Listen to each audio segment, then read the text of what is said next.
Oh no. I've been trying not to speak because I wasn't sure if we're live. Hello, if we are I live. think we're live, and I think we're now the host of the Leather Space. Yeah, let's see what's going on here. Yeah, we're taking over the Leather Lounge. No, we're definitely live. I see us on Yeah, I see us live. Okay, well, Alright, hey so everybody. Yeah. yeah, hey everyone. So Leather is coming out with a huge announcement today. No, I'm just kidding. So we have it for you. Yeah, Hopefully we get back this is Sean. pretty funny. Yeah, I think we just Uh, now have the floor to do whatever we want. So, I mean, we do have a 21% off code for Inscribing Vegas. oh, you want to go right to the alpha? I'm going Okay. right to the alpha. I mean, Yeah, this is now the Leather Space is ours, so yeah, might as yeah, well take it over. So exactly. we're here to shill Inscribing Vegas, which is happening on Tuesday, May 27th in Las Vegas at the Illuminarium. That's alpha, actually. And Yeah, you can we can code get into leather. That is that. actual alpha. So we're Yeah. getting that. You can use code leather for 21% off. That includes VIP tickets, which also include a ticket to Bitcoin 2025. So you're getting quite a good value with that. You get access to Inscribing Vegas, access to B25, and access to our VIP dinner, which is Wednesday evening in a restaurant at the Venetian, which is the same venue as B25. Like literally right after it ends. So you can be at the conference all day, not even have to get an Uber or anything. You just walk Now, right from the conference. now I'm curious, what's the Um, final like talk on Wednesday? oh, true. Do you Yeah. usually have like a because I think Ross is the final speaker on On the Thursday, second like the day. Yeah. actual yeah. So Right. let me see. Let me see. It's probably gonna be like Michael Saylor. No, I think they have Michael Saylor right before Ross Yeah. because Saylor is You gotta have like a final Saylor also spent drop. 10 years in prison and fighting for. No, they um, really don't have. It's a okay. Let's see. No, they really don't have like any big. The last thing on the Nakamoto stage is Charlie Spears moderating a panel. he's Hey, so back. we took over. We took We took over. We just like made up a bunch of like secret announcements from Leather. I hope yeah. it's all right. No. Well, thanks, guys. I'm gonna take off again Yeah. and do the Yeah, intro from seems like here. we got it. Jeez, perfect timing. Okay, so well, I'm gonna read my little intro and Go try for this Go again. for So, it. Go it. for it. um, all right. Well, everyone, welcome back to the Leather Lounge, where we talk to the artists and builders and founders shaping the future of Bitcoin. I'm your host, Sean Longstreet, and in this episode, we're heading to Vegas, but not to gamble and to line our pockets, but to inscribe and enrich our souls. We're getting a sneak peek into Inscribing Vegas, a huge Ordinals art exhibition happening next week ahead of the Bitcoin conference in Las Vegas. And today joined by two visionaries who are central to the cultural evolution of the Bitcoin art scene. And that is Nick Sainato, co founder of Gamma.io and leading Bitcoin native platform for digital art and ordinals. And also joined by Aaron Redwing, co founder of Inscribing Atlantis, a pivotal project in the rise of Bitcoin native art. As the curator and creative director of Inscribing Vegas, Erin brings a powerful voice to the Ordinals movement. And you might also know her from previous appearances on the Leather Lounge podcast and also from the Hell Money podcast and her work on Project Ephemera. So in this conversation, we're going to be talking about, all the behind the scenes, what it's been taking uh, to create and build out Inscribing Vegas, and how this is a groundbreaking exhibition coming together, why Bitcoin is thriving right now and ordinals are thriving, and how ordinals has emerged as a powerful medium for artistic storytelling and permanence and the art and curation that is involved with putting on a show like Inscribing Vegas. So there's a lot to get to. Maybe if we have time, we can get into a touch of astrology as well. And so, with that being said, I have one big announcement to make. Leather has announced the new web app. It's officially launched, and there's so much happening today. We've got Bitcoin Pizza Day. The Stacks cap, the SBTC cap was just raised now to 5,000 BTC, and that was met in a matter of 2.5 hours.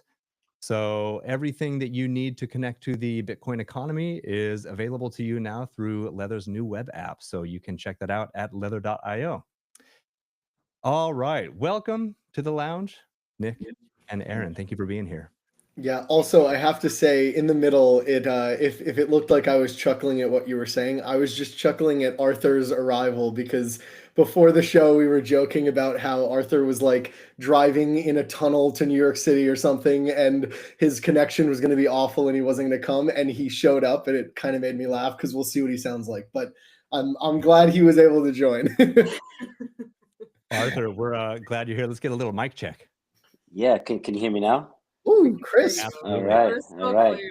No Yeah. tunnels. Don't go in No. the tunnel. Yeah, Nice. that'll be in about Or 8 stay in the minutes. tunnel if you're in it. You know. Yeah. Yeah. Well, Arthur, Sean, as this is yeah. your first time on the show, let's go to you first. Give yourself a little intro and tell us about Nulcha. Sure. So my name is Arthur Mandel. I'm the co-founder of Nolcha. We started with producing runway shows during New York Fashion Week for the past 15 years. And then COVID hit and we were shut down for a few years and weren't sure what the business is going to do or see.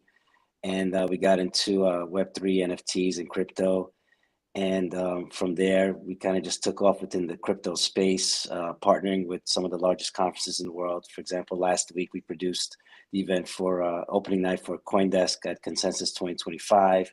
We've also partnered with eDenver, producing their opening official night. And it's been an amazing ride. Comparing to Web2 traditional brands with Web3, there's a lot more, let's say, more friendliness in terms of working together and building something special. This was an event that we just did yesterday. And there's some people that are talking about our event from Consensus, some really good comments.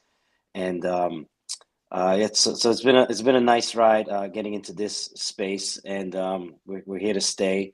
And then we've been fortunate to partner with Nick and Aaron, and together I call ourselves like a super team. We make Marvel think twice about who's the best. But yeah, that's us in a nutshell. And we're getting ready for this event in a few days at Bitcoin conference for Inscribe in Vegas, which we've got a lot installed. Really surprising venue. It's really, really cool. It's such an immersive experience that people will be about to see. And if you're going scrolling through there, if you click on highlights, you can see some of our past events with videos on what we do and what makes our events really special as well. Nice. Well, how did you get connected with Aaron and Nick? I believe it was through Stacks was one of our sponsors, early sponsors, and they brought on Gamma as a sponsor as well. And that was when we held an immersive experience at NFT NYC 2 years ago. And since then, we've been working together and producing events together. As you can see there, that was inscribing Nashville. That was 130-foot wide curved LED wall. We can see all the art. And another thing that we do really well also is bringing on individuals and groups and celebrities and influencers that are not within the crypto or Web3 world, that don't know it, and bringing on more people to be introduced to this industry, which has been great as well. Like, for example, we had the Miami Heat team players were our DJs. And then we also have a lot of different individuals that are not in the space. So we're definitely growing the space, especially the ordinal space, and introducing it to new people to keep expanding it and growing it. Yeah, I think I first worked with Nulcha and Gamma for Miami Art Week, like 2023. Because we did oh wait, I'm echoing again. I don't know who I'm echoing through. Maybe Nick. Oh, now it's gone. We're good. But yeah, we did our first inscribing event was Inscribing Amsterdam, October 2023. So that was like a little over 6 months or so into ordinals. And basically we threw that conference in Amsterdam because we just so far hadn't really seen a really great ordinals conference. Now there's like tons of great ordinals events. I still think that we're the best, but at the time it was like, there's this huge community of people who all want to meet and connect. And especially I think, Bitcoin can feel a little bit sterile in culture. Like you have the orange color you can work with, and then you can kind of lean into like stake maxi sort of stuff, right? But it can be difficult to kind of find like the the cultural stuff to focus on for in-person events. And so it just felt like there was such a good opportunity with Ordinals to like just bring some more like art, culture, liveliness to Bitcoin. And so that was why we did our first event. And after that event, I was like, oh my God, I'm never doing an event again. This was terrible. This, like, it went well, sold out, like everyone loved it, but it was like the most stressful thing I've ever had to do. And so I thought after that, like, okay, maybe this is just a one off, right? Like, we'll just do this one Inscribing Amsterdam event and that's it.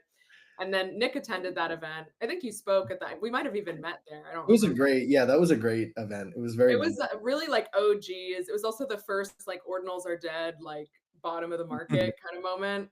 And yeah, I think Nick basically reached out and was like, hey, we're going to do a conference for Miami Art Week in December. Like, do you want to just do the programming? And I was like, okay, if it's just programming, I think I can handle that. Like, I can't do anything else. I'm not like, I have PTSD.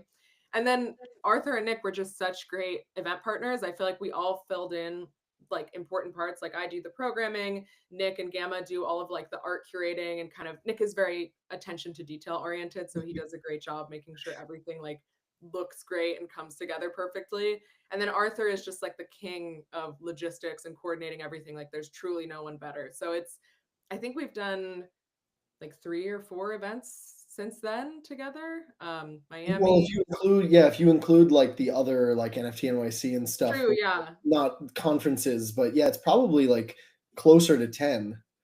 Yeah, it's a Yeah. lot.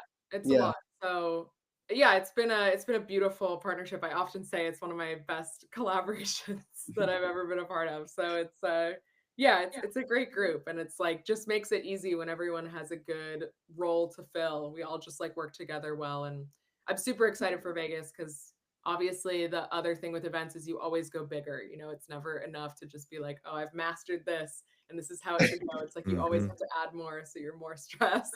So there's a ton coming for Vegas. Well, let's keep going with that, Nick. Tell us what we Yeah. can expect. Yeah, so just one thing to add that I think is funny, we talk about a lot is like there's a lot of collaborators that you work with, whether like within your own company or external partners or whatever, that you just like don't vibe for one reason or another. But like the three of us are like we sort of know our own roles and know our own lanes, and we each have like some really significant strengths that we use to our advantage. But I like Erin likes to joke that like she's on the West Coast, but she's hails from the East Coast, and truly believe in East Coast maximalism and superiority. And I do think that like that like directness and not hurting each other's feelings when like when tensions get high, which happened for like the entire 2 months before the event, which when we have events every 3 months, it's basically like 90% of the year. And so during those periods, we no feelings get hurt. We just like right to the point. And yeah, anyway, hopefully that means that we produce like the most fantastic events for people. So yeah, what can you expect? I mean, a lot. So one piece of alpha that Erin briefly shared while being temporary host of Leather Lounge was that we actually have a drum roll new and significantly upgraded venue that we were actually had the opportunity. It eventually didn't feel like an opportunity. It felt like being held like against our will. But then we realized it's actually a massive upgrade, and so I couldn't be happier that this sort of happened. So yeah, as we've been sharing, we in Nashville, we're at View, which is sort of like this massive movie production studio with a 180-degree wall, and we can showcase lots of content on that wall. And obviously, 180-degree wall is hard to beat because you're like the whole expanse in front of you. But we had a slight snafu with the venue, and we actually had to switch to a different venue that is called Illuminarium. And what's exciting about Illuminarium is it is 360 degrees plus a floor. that is also can be have content on it. So basically, like, our requirement was we need to be able to put all of the 180-degree content on the wall, and so we're actually able to do it times 2.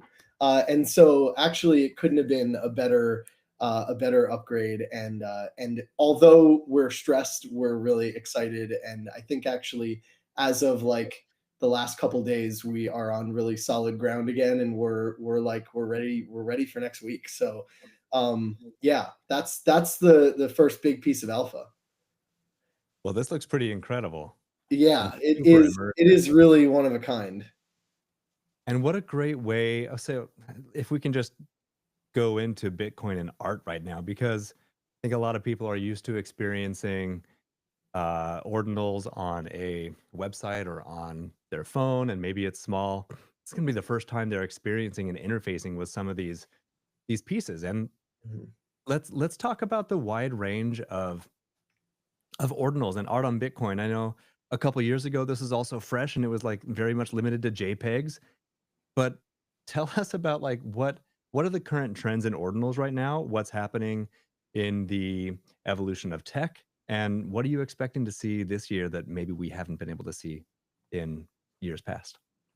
Yeah, I mean, I think one of the benefits of having such an immersive venue, and that's why we really try to do like immersive venue everywhere we go, is that we have like our topic is digital art, right? So it's like you want to be able to bring the digital. It doesn't make sense to do that in like a white box convention center with like a couple Mhm. TVs, you know? Yeah. It makes sense to do that in a venue that allows you to actually really immerse yourself in like the digital world. So I think it works really well for NFT or ordinals events in general to have that kind of venue.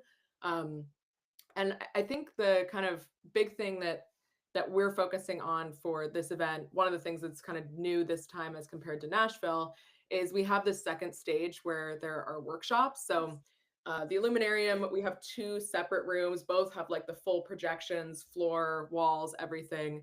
But one of them we're kind of reserving as a workshop room where people can actually like bring their laptops and do hands-on stuff and learn during the event.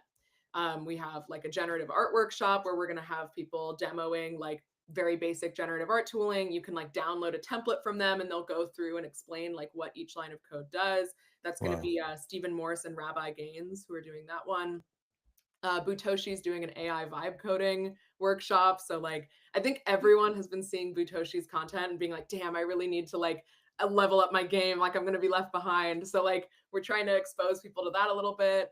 Raf is gonna be doing a Sats card inscribing workshop, which is we got these ordinals Sats Yeah, I cards. was about to pull mine up. I'm glad you had one handy. Yeah, they're pretty. If you, Sean, if you've not seen these before, the way these work is like, so this actually has an inscription on it. And I Wow. tap it on my phone. Let's see.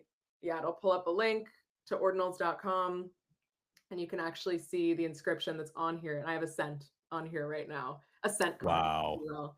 And we literally just got these made from CoinKite, which is the hardware wallet that produces cold cards. Yeah. And like this is literally like a wallet, like right here. It's just not a signing device. So like it has an address on here. It has like reusable address slots. It's super cool. So like we're demoing those for the first time. People can like inscribe the generative art that they make in the first workshop onto the Sats card and like literally have it in their hand afterward. So we really Wow. are trying to like bring some of the tech stuff that can be a little bit overwhelming, I think, for enthusiasts to start like wrapping their head around. We're trying to just bring a little bit more of that content, like not full like hackathon style, not full like, you know, like course style, but just like a little bit of a teaser to kind of get you in a little bit more than just panels, which of course we also still have. But I think it's good to just have a little bit more hands-on time. So that's something we're really focusing on is like, you know, the people that come to our event are people that are really in like they're ordinals OGs. All the ordinals OGs like come to the inscribing events. And I feel like those are really like I don't know if you're familiar with the geeks, mops, and sociopaths theory of subcultures, but I feel like it's basically first the geeks create a subculture and then the like normies and sociopaths come in and like colonize the subculture and like Mhm. make it lame, basically, Mhm. TLDR. And I think it's really important to cultivate the geek side of our subculture. You know what I mean? Like, I love that Ordinals has this like creative, technical, experimental, kind of higher minded. I don't know, it's people that are creative both technically and artistically. It's so interesting. So we're really trying to just like hammer into that and not just keep it, come to the event, network, watch panels, which of course you can still do. But like we really want to cultivate a little bit more of that builder culture that I think is so important to what makes Ordinals special. Absolutely. And it's inclusive as well. It's making Bitcoin more than just money, store of value, the most decentralized blockchain. It's doing so much more to be interesting. I know a lot of people might come in because of number go up technology, but then when they find the community and the artists and the art, and then they find ways for themselves to maybe be creative again. I'm speaking personally, that was my experience. I thought like this is a renaissance opportunity for me to be creative and musically with photography and everything. And then from an artist perspective, having the constraints and then figuring out what your artwork looks like in those constraints, it's the most exciting space to be in right now. Let's pivot into that direction. What is it like, talking about? Oh, Nick, we're getting that echo again from you. What? But let's Yeah, it's let's fun. We're good. go deeper into that connection of art on Bitcoin, innovative tech, and like maybe current trends or things that you're really excited about right now. Yeah, one thing I'll call out, and Aaron can maybe speak more to this specific thing, but the agenda, which I think you're probably almost about to release, Aaron, is that It's right? out Like, there. It's oh, out it's out there. Okay, my bad. I missed it in the noise, but there. it one of the panels is actually about oh, did we lose Sean? I think we might have, but I'll continue. Continue. Yeah, Again, we can just so colonize yeah, the we stage. can just take over the stage again. Anyway, so yeah, one of the panels actually is like related to the constraints of working on Bitcoin and like really the unique constraints that that presents. I like to give the example of like you can just inscribe anything. Like you could just take a picture and inscribe it, and maybe it comes out like okay quality or whatever. But um, I like to think of like graffiti artists, and maybe you aren't a big fan of graffiti or something, but it is impressive when you think about this giant bridge that is there's nothing below it. It's hundreds of feet off the ground, and they sort of like scale the bridge out to the middle with their graffiti cans, and they're sort of like doing their inscription more or less on the bridge, and it's like a very difficult thing to do, and maybe you can't achieve a certain shape that you want to because your arm can't reach back far enough in graffitiing. And so I kind of like to think of like really thoughtful inscription on Bitcoin to be sort of akin to that. Like, is it Yeah. gonna be easy? Not necessarily, but there's almost something like exciting about going through that little bit of like pain to figure out the best way to do it and make it so it's still beautiful and like and speaks to something and like makes you feel something. And so I think that's something that it's one of those things you hear a lot of like musicians say that if they get like a prompt or something from, let's say, a movie, and they want like a movie soundtrack, some of the artists make like some of their best work. Like you can think like Billie Eilish with What Was I Made For Barbie. Like Deep this, cut. like having that prompt made an absolutely just stunning, beautiful song. And she probably never would have come up with that had she not been given that constraint and that prompt from the movie. So I think yeah, I don't know if that exactly answered at least the first half of your question, but that's like something that I think is really interesting, and I'm glad that Aaron's included that as like a topic actually at Inscribing Vegas. Nick, I just have to Amazing. say that's a beautiful analogy, the graffiti one. I feel like I might steal that, honestly. I Go don't know. for it. It needs to be fleshed, like you need to post it somewhere or something, because it really is Yeah. like even just the analogy of you know, the ease of just like tagging a stop sign, right? Like you can have graffiti that's like just spammy and annoying and kind of makes a space look worse, and it's not really very much thought put into it. And yeah, sure, there's plenty of that on ordinals, right? Like if Bitcoin is kind of like the infrastructure of this digital realm, and you can just like choose to tag a storefront or a stop sign or whatever, and that's kind of like low effort, it's low impact, and no one really likes it or cares, versus if you go to like a highway overpass and you have to like climb out on a bridge and like really write something that like speaks to people, and it's basically like a free billboard for whatever message you're trying to get out as a graffiti artist. Like those experiences of graffiti are so different, and they have such a different impact on the infrastructure that they're on. I feel like there's really, yeah, you gotta write a good thread about Do a that. Think Boy thread on that. Yeah, Yeah. yeah, this is Yeah. like a Yeah. Think Boy topic. Yeah, do it tomorrow. Yeah. Yeah. With all Yeah, the yeah, things. add it to your list. Yeah. Yeah. I'm actually running out of tasks. I one thing that I would often do, because I was a teacher for 17 years, a music teacher for a while, and I would have my students like write a haiku, and it's just this idea that it's like a hack. If you can tell yourself as an artist, like if you're looking at the blank page, right, and you don't know what to do, you give yourself a limitation, and it's a hack because you just say, "I'm just following the rules." And then just that process of I can do that, I can follow a rule. It's a way of like getting the creativity flowing and giving yourself permission to like do something else. So there's so many like doors that open up through limitation. So, but that's a great analogy of that.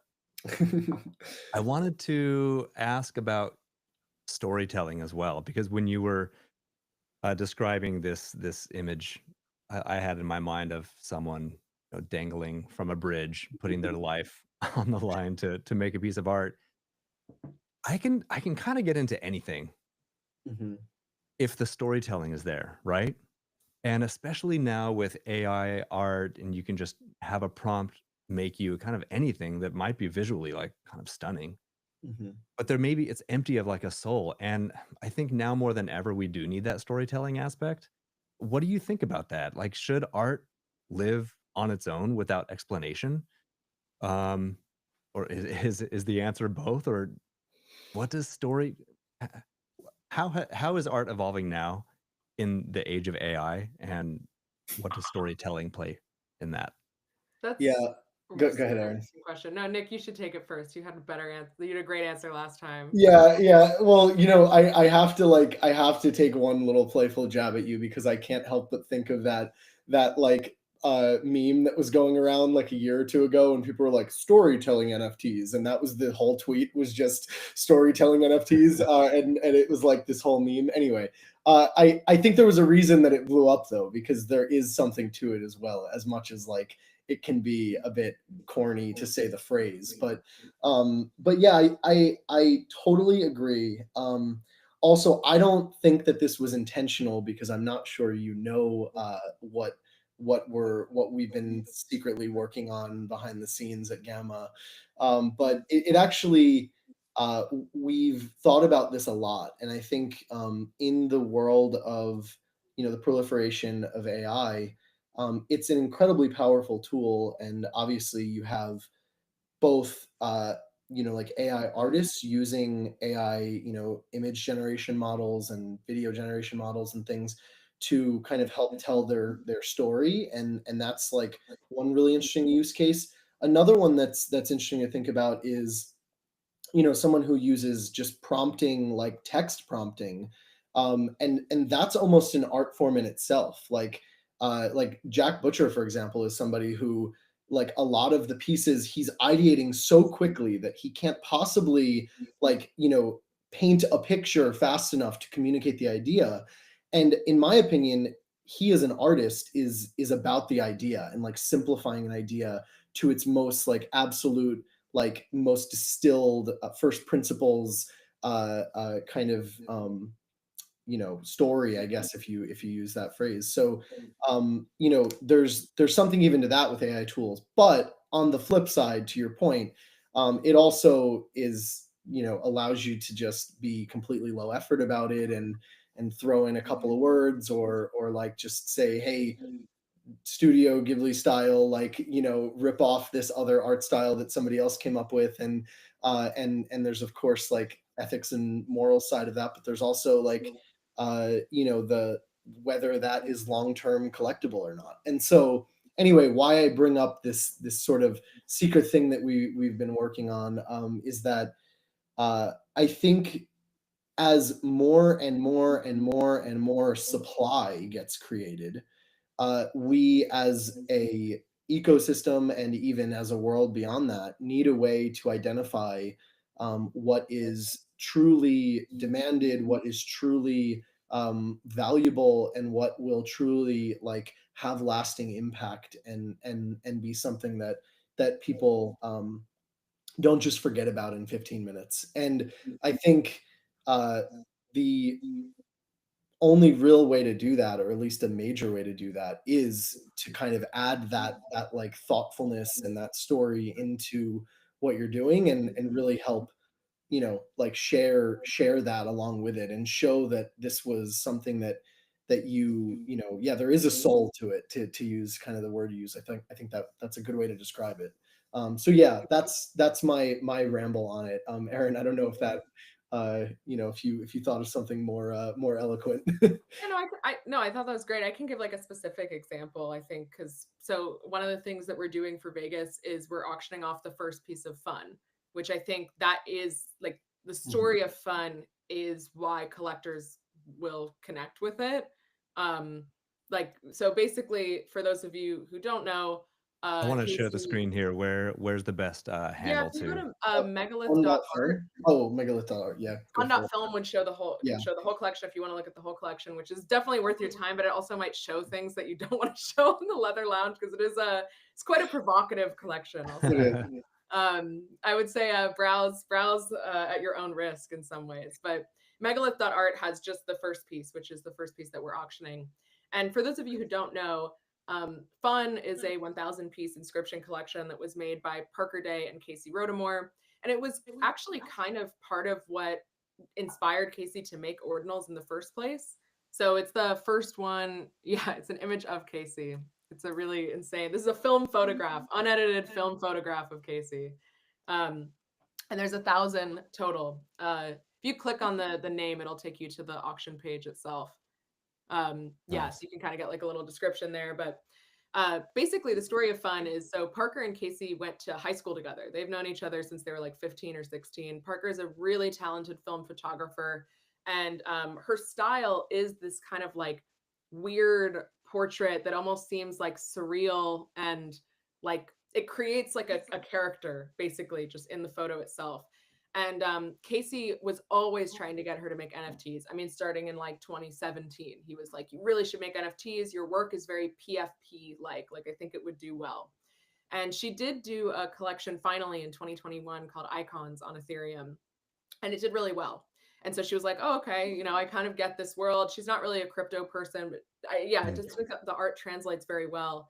And Casey, after the success of Icons, was like, "Hey, I would love for you to make more stuff. Like, why don't I commission you and like we can work together and I can kind of figure out how to do the tech side of the NFT and make it really robust and make it you know, super secure because NFTs on other chains are often, you know, very wibbly wobbly. You don't really know where the data is, whatever. Hmm. And you do the photographs."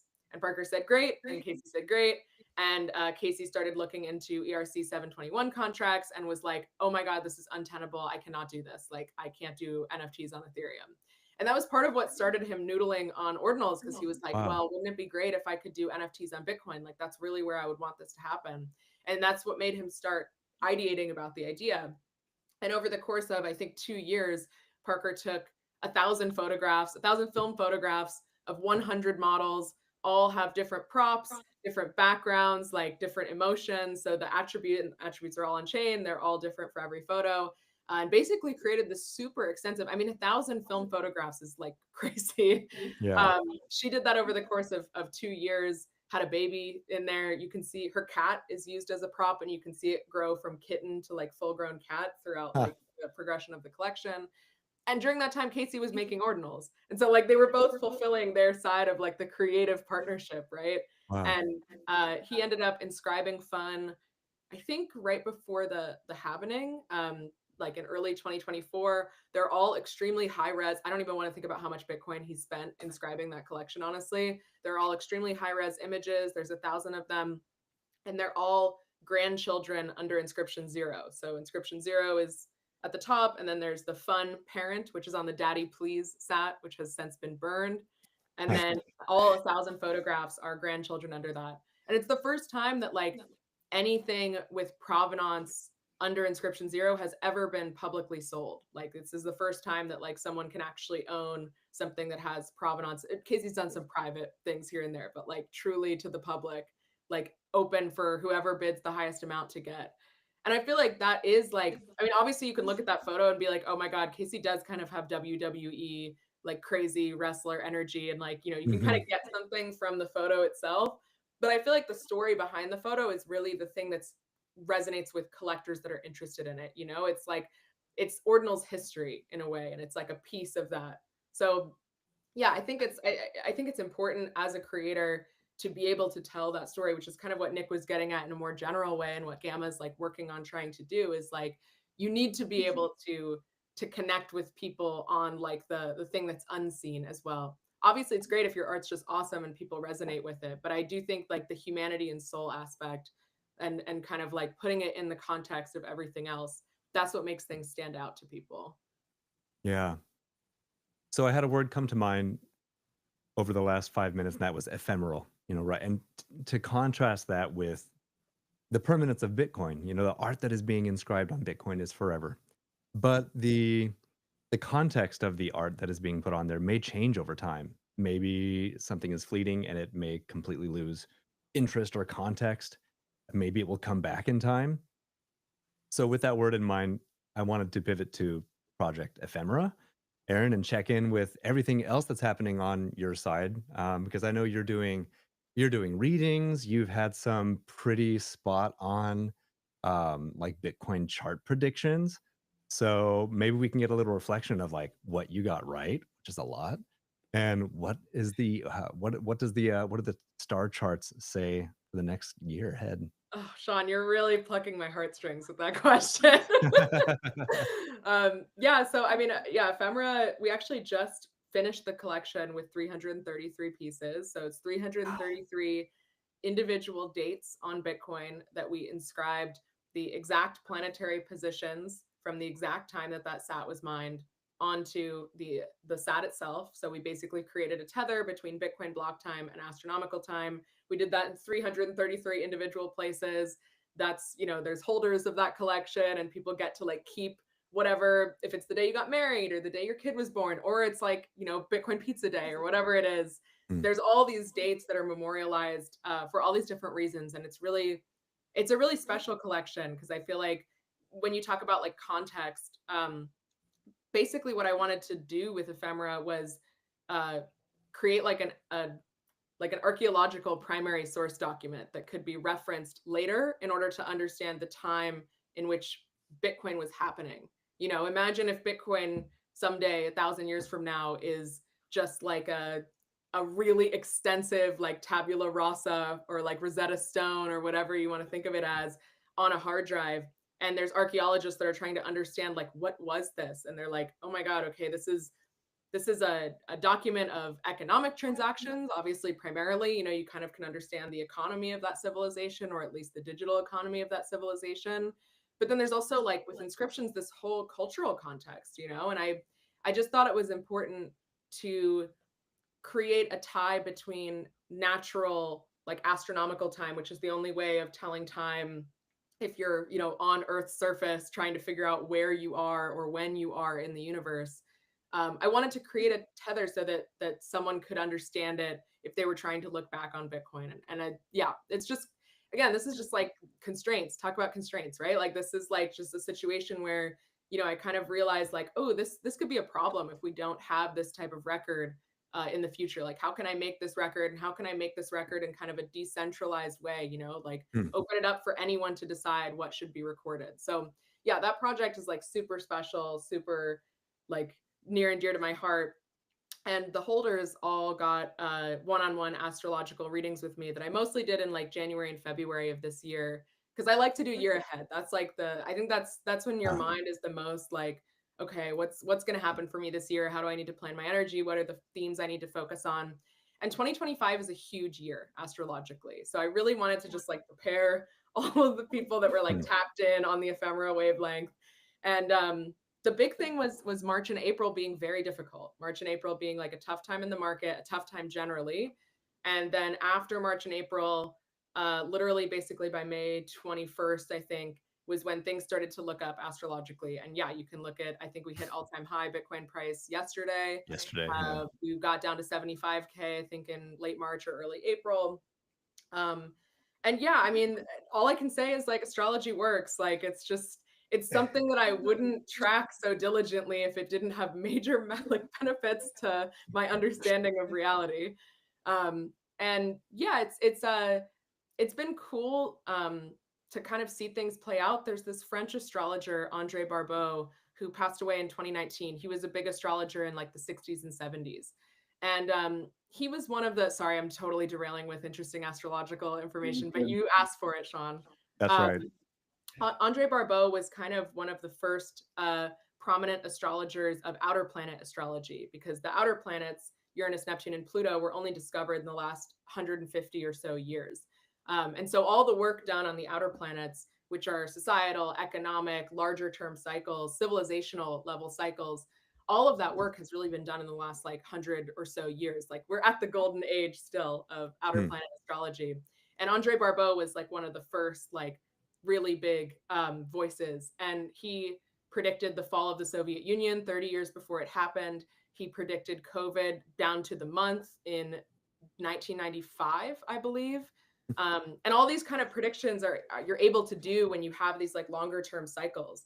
And one of the things he said before he died, he did this final interview in French in 2019, was he said, I think astrologers should make more predictions publicly. Like a lot of times astrologers, they know what their own predictions are, but they don't want to say it because they're afraid of being wrong, or they're afraid of people not believing them or them messing it up or whatever. And he was like, look, this is like the power that we have as astrologers. Like if you're just looking at things in retrospect or giving like a daily horoscope, like you're not really using this tool to its full potential. So like just put your predictions out there. Like don't worry about being wrong. Like this is how we learn about how this method works. And that was very inspiring to me. And so that's a big reason why I've tried to put things out publicly more, especially as it relates to Bitcoin, because Bitcoin is so volatile, you know, like there are such easy things that you can look at and like see the inflection points, right? And yeah, it's cool to see that kind of pan out for the first time for me, where I really did kind of like put some dates like publicly out there and really say like this is what the vibe is going to be like right now. And yeah, it's just validating to see it happen. So looking forward, because I'm sure like that's what people are interested in. We are entering a little bit of a warlike time, generally speaking. The outer planets are in configurations that we haven't seen since the Civil War. So we're bringing up a lot of that kind of aggressive warlike energy. There's a lot of Aries energy active right now, which Aries are like the signs that are, Mars is the god of war, Mars is the ruler of Aries. So there's a lot of that right now. But ultimately, people that are bought into the new paradigm, and I use the word bought in because I'm talking about Bitcoiners, although there's plenty of other people that are engaged in the new paradigm in other ways, we're going to be fine. Like, we're going to be fine. We're going to be smooth sailing. It will be unfortunate for people that are clinging to an old version of reality that is no longer relevant and that will continue to become increasingly more irrelevant as advances in technology continue at accelerating rates, which we're seeing. So July is a really positive month. July is like a super optimistic month. Like I would say like spend that time ideating about future plans and visions. It's kind of like a sneak peek into 2026, which is like the most positive astrological year that I've ever like seen as a practicing astrologer, which I have been for 8 years now. July gets this like little window where you get to like see what 2026 is going to be like vibe wise. So I would say from now till July, just kind of enjoy the new energy as much as you can. It's very overwhelming, but just try to like ride it. And then July, maybe like take a vacation where you like go have some like meditative time in solitude, or like celebrate in some intentional way, like whatever it is, like try to connect with that abundance feeling. And then the rest of the year is a lot of review and reflection. It's not necessarily bad or good. It's a lot of reworking. We had a lot of new stuff come in the first half of the year. So it's like the second half of the year is more reworking, reflection. And then 2026 is like another positive time. So I'll definitely give more specific dates. And one of my goals for July is to do some pretty extensive astrological research. But yeah, it's thanks for asking. I'm sorry I just like went off for so long, but it's I have a way to kind of tie it back with a little bit of a personal tidbit. So Aaron mentioned that ephemera holders and collectors, could book a session, and so yeah, I think it must have been early January, something like that. Aaron did a session with me, and it was very interesting. I think, especially, and Aaron, I'm probably going to get this wrong, but you can nod along or shake your head no if I'm wrong. But this is a special year astrologically for me, because something called the Saturn return happens for each person roughly every 30 years or so, and that's I'm getting there, and so it happens in a couple of waves, but one of these kind of bangs of Saturn was actually just on Friday, and it's very funny because in January she said, "Yeah, this is going to be like a test, like it's and hopefully you pass the test, and if you pass the test, you're smooth sailing for a couple of years, but if you don't pass the test and you didn't put in the work to really prepare, and there's specific things and areas of your life that you can work on, it's going to be maybe a rough time." And ironically, this was right at this moment was when we were having a bit of a crisis with our Inscribing Vegas venue, and a bit of some other things going on, and also like the culmination, not bad things, only good things, but lots of work and last minute things that need to be done for our major announcement that we're working on at Gamma, that we'll be announcing as the keynote presentation at Inscribing Vegas. And there were some like just unfortunate personnel things where people at Gamma had some family issues going on, and so just lots of like crazy stuff all at once, all at this moment that Aaron predicted in January, like right on the nose. And so I just thought it was quite funny, but it looks like, hopefully, fingers crossed, I think I'm passing the test, because things are going very smoothly, and despite the 15-hour days for the last week, it has been like everything's been going according to plan, and we're now in a really good place, and this new venue is, I think, going to blow people's minds, and so yeah, that kind of brings it full circle. So I messaged Aaron the other day. I'm like, I don't know, Aaron, I'm not a real big astrology believer, but you're kind of making me question some things. Yep. Well, I can share the same experience. I'm a proud holder of 2 ordinals, and in January, my wife and I had a reading, and for me specifically, there was a date around like March 15th. And yeah, the weeks leading up to it were like full of uncertainty. March 16th, signed myself a contract that gave me some security. Like, I couldn't believe that it happened so just like right on the date. Hell yeah. Crazy. Yeah, I can't reveal the private information, but there were some big collections that minted this year that some of them used the exact dates that I gave them, and they did well, and some absolutely completely flouted what I said, and they did not do super well. So there's like, I have interesting data as well that I can privately like hold as like yep, like it's like it's literally like a market example, you know what I mean? Like Wow. it's kind of crazy. Don't fade the outer planets, people. Don't Don't fade fake them. the outer planets. Very cool. All right. Well, I know we're coming up toward the end. So, what might be missing from the conversation? What anything alpha wise from what for what we can expect at Inscribing Vegas? I'm sure Nick will have more answers, but I think basically, if you're going to be in Vegas, we want you to come to Inscribing Vegas. If you're in Ordinals and you're coming to Vegas, there's no reason why you shouldn't be there. That's really the place to be, to see everyone in this ecosystem. So definitely, I think code Leather 21% off for GA and VIP tickets. If you get a VIP ticket, you also get a ticket to Bitcoin 2025. So it's a pretty good deal. But yeah, I mean, we want to see everyone there. We're working super closely with the main Bitcoin conference. We are like their only like really close side event that they're collaborating with. And part of that is that all of their Bitcoin Week pass holders get access to our event. So we have hundreds of attendees, mostly whale and VIP, like industry day pass holders that are coming to Inscribing Vegas and maybe like seeing Ordinals and our ecosystem for the first time. And I don't know, when we talk about like ancient Bitcoin whales and that kind of meme around Ordinals, I do think there is something still to unlock with people, because people do, I mean, as we've said on this space, people resonate with art and culture in a way that they don't necessarily with just number go up technology. Everyone loves number go up technology, but it doesn't like evoke the same feeling in your heart, as like the community and culture aspect of what's going on with Ordinals. And yeah, I really just want to like show those people a good time, show them like how vibrant our culture is. And so if you're an Ordinals person, come and like, show out and have a good time and network and mingle. Because yeah, it's gonna be a packed venue. As Nick said, I'm glad we got another venue because it's bigger and we have all the space for everyone that will be there. But yeah, we really just want to see you in Vegas ultimately. And if you're not in Vegas, we will be live streaming everything on the Inscribing Atlantis X account, so you can watch everything. But it's not the same. It's not the same. I'll say it. It's gonna have to work for me. Promo code? Oh, Leather, all caps, Leather for 21% off. You can go to inscribing.com/Vegas to see the agenda, the speakers, and get tickets. Yeah, show up. Yeah.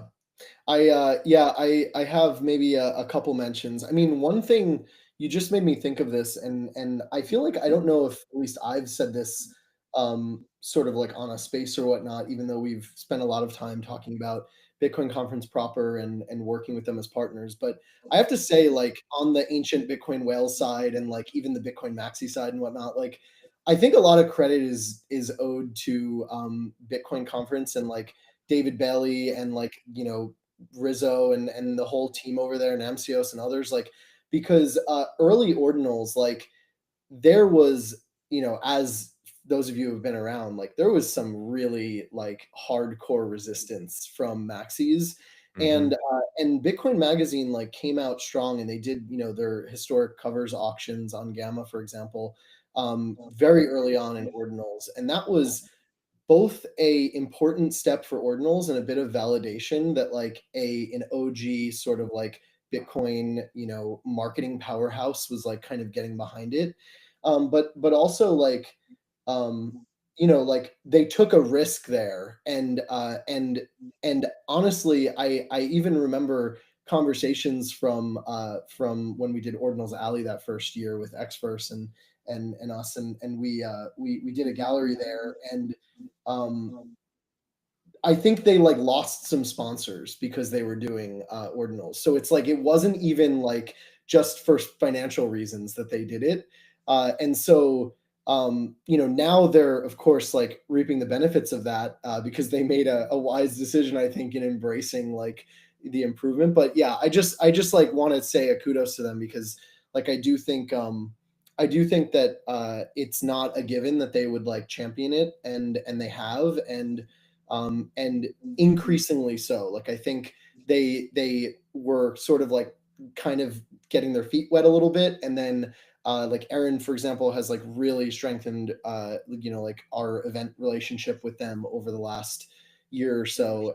And now like you go to the Bitcoin conference website, and the very first line item under like the Bitcoin Week Pass is access to Inscribing Vegas. And so it's like they're really like embracing it. And so I guess partial props there to Aaron, of course, but like props to them for embracing it as well. So yeah, that's one mention. One more, like maybe tidbit alpha, like definitely really excited to share what Gamma we've been working on probably for the better half of a year, maybe 7, 8 months at this point. And I think it is really special. It's something that's brand new that doesn't exist at all anywhere, like in or outside of crypto, and I think is like sorely needed. And also, I kind of have to obscure what is written on top of them because it's a new sort of visual and brand. But here are some poker chips, and these poker chips, we have 750 of them, and the back of them is going to have like a little secret like invite code to something that we're working on. And so, only to Aaron's point, it's not the same watching the live stream at home. You're not getting your hands on one of these poker chips. But if you're there in the audience after I sort of share what we've been working on, we'll be giving these out to the audience, and they're kind of fun. They're invite codes, but they're sort of special in that some of them are it's a bit of like a gamble. You're in Vegas, and so maybe some of them will be like more valuable than others, and you're just gonna have to see what the roulette wheel spins out for you. Guys, the FOMO could not be any higher for me. I wish I could be there. My goodness. Well, that's great. I want to make sure that everyone is going to Inscribing Vegas, inscribing.com/Vegas, and get that promo code leather. Thank you guys for extending that discount for our listeners. And yeah, anything else? We've got the fun inscriptions happening. And Aaron, are you doing any more like projects or releases related to your work with reading the star charts and everything? I'm gonna take like 2 months off and see how I feel. That's my goal for the summer. I'm gonna like All right. recharge my intellectual and spiritual batteries and then like Yeah. see how I feel. Nice. Very cool. And Nick, I can't wait for the next chapter of Gamma. I know you guys are always innovating, and I personally appreciate what you do for artists, for me as an artist and as a curator and collector as well. So you guys are just setting the standard, gold standard.